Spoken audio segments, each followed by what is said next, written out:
Congratulations! You have, by merely clicking this video, taken part in multiple experiments. Do I sound crazy? Just hear me out.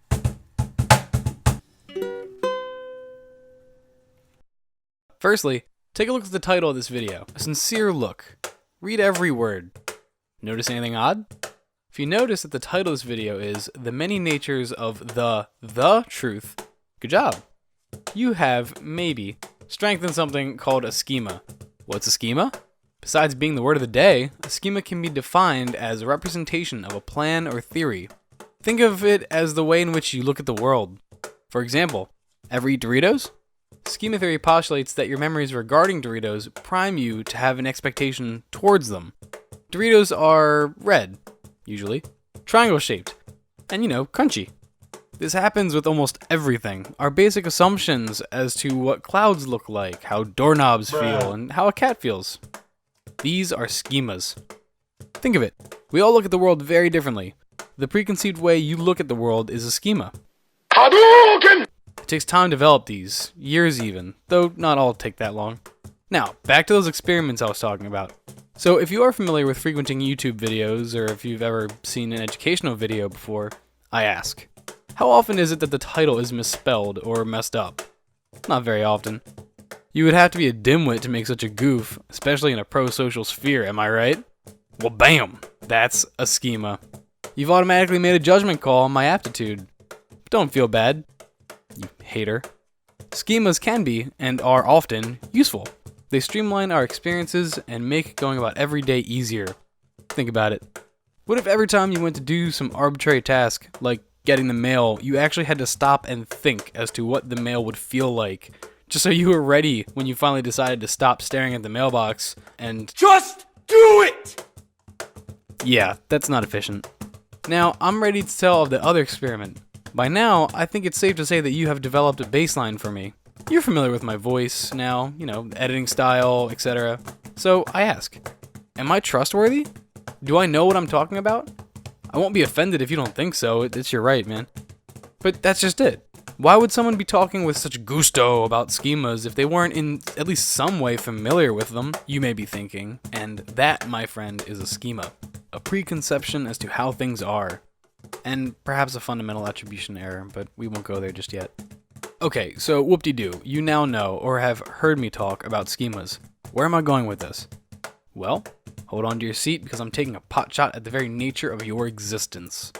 I am talking about truth, the safeguard to everything you hold near and dear, the light that is righteously preserved, and the very thing that you sometimes just can't handle. Truth. What is it? Wow. Plato would be proud. That just got philosophical real quick. People have been arguing as to what truth is for hundreds of years. Truth is what can be proven, but what we once thought was true isn't. Therefore, being objective is actually kind of fallible. No, truth is what makes you feel good. No, truth is what the Lord instructs, okay? No, truth can be found at the bottom of this bottle of Jack. Truth is, I believe that unarmed truth and unconditional love will have the final word in reality. That is why, right? Oh, okay, alright, yes, we get it. You are all snowflakes and diamond-encrusted unicorns. As I was saying, truth can exist in many forms, so which is right? Well, aside from that being an amazingly difficult question, the short answer is, well, short. They all are. As frustrating as that is, it's true. If you think about it, they're all schemas, ways of looking at the world, preconceptions of reality as it really is. The way you see the world quite literally becomes the reality within which you operate.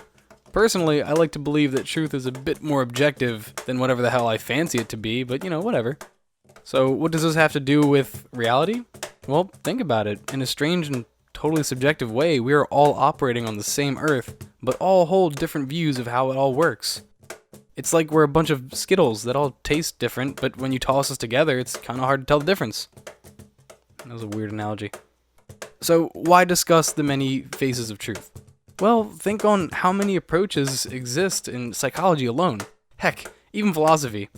In psychology, there is behaviorism, the idea that the subjective self isn't really as relevant and that scheduling and habit are much more powerful mediums through which to get an individual's life on track. Or dog. But then there's music therapy, or art therapy, or even aromatherapy, or some strange blend of all three. They're all operating on the premise of psychology, but they're very different. Take this a step further with philosophy. Even if you don't subscribe to a specific philosophy, you know, one with a name like Taoism or Nihilism, you have a basic framework established, and it in turn is how you live your life. If anything, it seems that once we establish a way of thinking, a generalized personal philosophy of life, it's easier and more harmonious for us to go about our lives. It's a lot easier to find and adapt to an established school of thought that aligns with your natural inclination towards the world. See, for me, it's absurdism. Life is inherently absurd. There is, and I'm speaking for myself here, no inherent meaning to life. Camus and I thus believe that it must be given a meaning to be worthwhile. But hey, that's just me. For others, life is inherently full of meaning, stemming from the Bible, or the Quran, or the Torah, or the teachings of the flying spaghetti monster, or other. The last point I wish to make is this. Though our basal most views of the world and how it works differ greatly, we can still be operant and live intently. The greatest similarity is that in lieu of it all, we're all here, on a speck of dust, suspended in a sunbeam. #Pilbudot. It is due to this inherent commonality that we strive to understand each other. How Kawe.